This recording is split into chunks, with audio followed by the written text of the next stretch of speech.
49ers visiting Fernando Mendoza and the Raiders last night in Las Vegas. Battle of the Bay, Sin City. It's messy. We'll leave it at that. Here we are. First play of the game, Mendoza. 1st and 10 for the Raiders.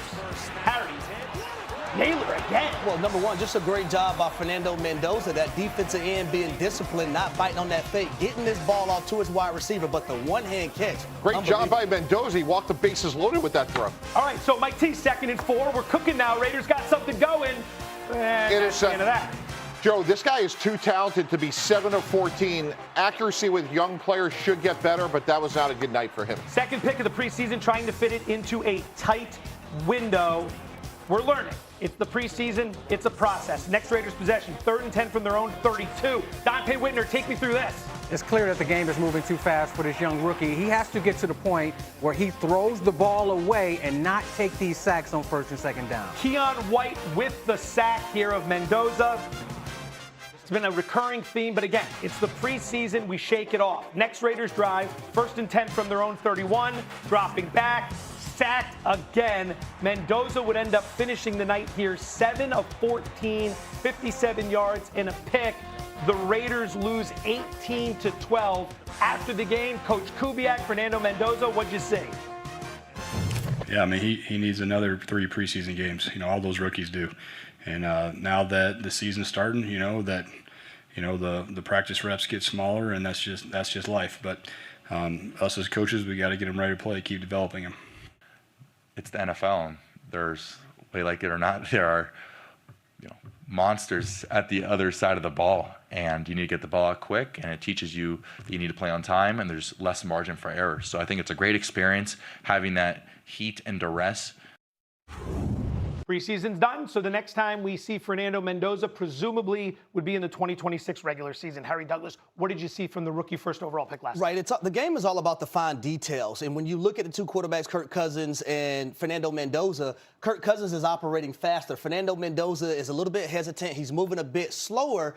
But I want to show you a play, that interception, and why the details are so important within this offensive system. This play fact, your job is to make sure you control that linebacker. Give a better play fake. Don't be lackadaisical. Don't give a poopy play fake. Therefore, now the linebacker has to drop back, and he clouds the throwing lane, and it ends up being an interception.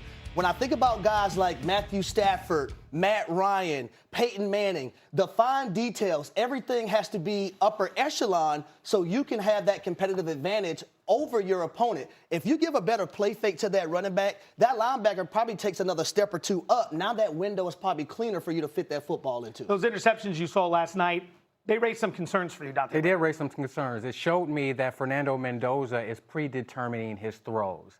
And when you have Tatum Bethune out there who was playing middle linebacker, he's learning behind Dre Greenlaw and Fred Warner. And then what they're doing is they're reading the formation. The formation is tight.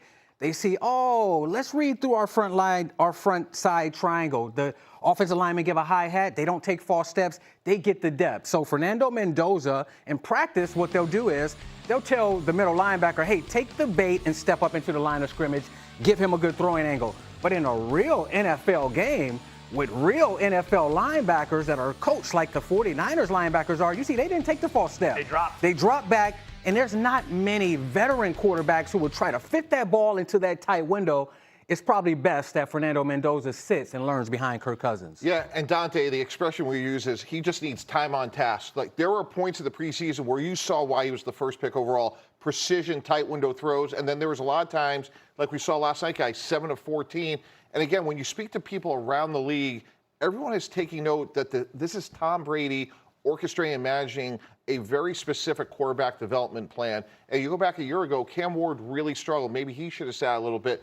And I really applaud what the Raiders are doing. You got Kirk Cousins, who looked really good last night. They went out, they got Tyler Lindenbaum. So they're building this the right way. There is no rush to play Fernando Mendoza from day one. I know there's a lot that he has to learn, but I want to talk about what I did like, right? Fernando Mendoza is such a positive guy. And even when he got sacked one time, he went over there and gave his offensive lineman a high five. But also, right before halftime, I want to see in situational football, can you execute? The first 2 drives, non-existent for the Las Vegas Raiders with Fernando Mendoza as the quarterback. But a minute and 31 on the clock. Can you go down and get us in field goal range so we have the ability to get points? Yes. Great job of giving the wide receiver a chance. Got a pass interference call, getting the ball to his check down. You get 3 points before halftime. You come out of halftime, I thought Clint Kubiak as a play caller did a better job. Okay, let's involve this run game a little bit more. Take some pressure off Fernando Mendoza. Did a great job hitting his check downs, driving down. They got in field goal range. The field goal kicker missed the kick. But I like how he overcomes adversity because it's definitely hitting him within this preseason. Speaking of Kubiak, he had the opportunity after the game to name a starter for Week 1. He declined. Did that surprise you? It did, and I think Clint Kubiak's going to be a good coach. I think that was a rookie mistake, and maybe organizationally he wants to talk to John Spytek, their GM, but just check the box. Like, you're going to make a lot of decisions over the next 2 weeks. You're going to waive players, trade players, claim players. Like, Kirk Cousins is starting. Everybody knows that. So just get that done, check the box, and you can move on. I just was surprised that he didn't do that. Well, for me, it's a competitive advantage. You have to know that he's being strategic by not naming Kirk Cousins the starting quarterback, because now you have the Miami Dolphins coming up Week 1. Yep. They have to plan for both quarterbacks, even if you only think there's a 10% chance that Mendoza might start. Let's take that 2-beer flight from Las Vegas over to Los Angeles, where the Battle of LA, Rams versus Chargers last night. Second drive for the Chargers here. It's 2nd and 10 from their own 35. Their jersey on the back, some pronounce it A-Bear, some say Herbert. After this, I mean, Harry Douglas. Look at this dime. Just a great job recognizing the coverage, quarters coverage, that safety's going to come down and bite on that end cut. You know you have that wide open Quentin Johnson to throw it to, and we all know Justin Herbert can throw the football with the best of them. Touchdown Chargers. I mean, you can launch that thing from the other side of the country. Quentin Johnson, 65 yards. Herbert, 2 for 3 on the night. Ty Simpson, the rookie first-round pick, Mike T, looking pretty good last night once again for the Rams. Yeah, we saw this in Alabama. Underrated athlete, rolls to his left, throws a very accurate pass. Very productive preseason for Ty Simpson. Next drive for Simpson here after that TD pass, which again, you see him rolling left. He's going to come back across the body a little bit. Finds his man on the dime, corner of the end zone. Only place the receiver could catch it. And we're moving. This is Simpson, 2nd and 10 from his 41. He's going to hit C.J. Daniels' gain of 16. Whitner, this is just methodical, their way moving down the field here. It absolutely is. And Ty Simpson has been better than expected. He's been poised. He's been accurate. He's been in full control. But when comparing him to Mendoza, you have to know that he's not playing with pressure right now because he knows that he's going to be the backup quarterback. Very well said. Rams settle for the field goal. Simpson, 18 of 23, $119 and a touchdown. Rams win it 20-18. 3 preseason games for the young pup, who Dan Orlovsky was a big fan of, and you can see why. 47 of 60 for 382 yards, 3 touchdowns, no interceptions.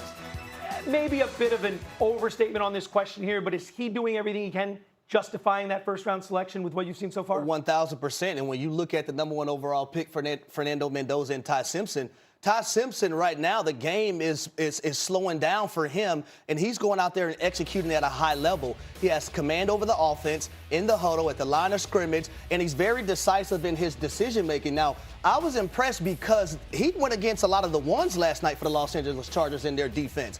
But he has a great grasp on this offensive system. There's no wasted movement. There's conviction in everything that he's doing, and the athleticism shows up. Can you buy time and extend the play as well? He showcased that last night. You know, it's the preseason, Dante, so they say you don't want to overreact, but you also don't want to underreact because it was 3 solid performances. It was 3 solid performances, but we have to hold our horses for a little bit.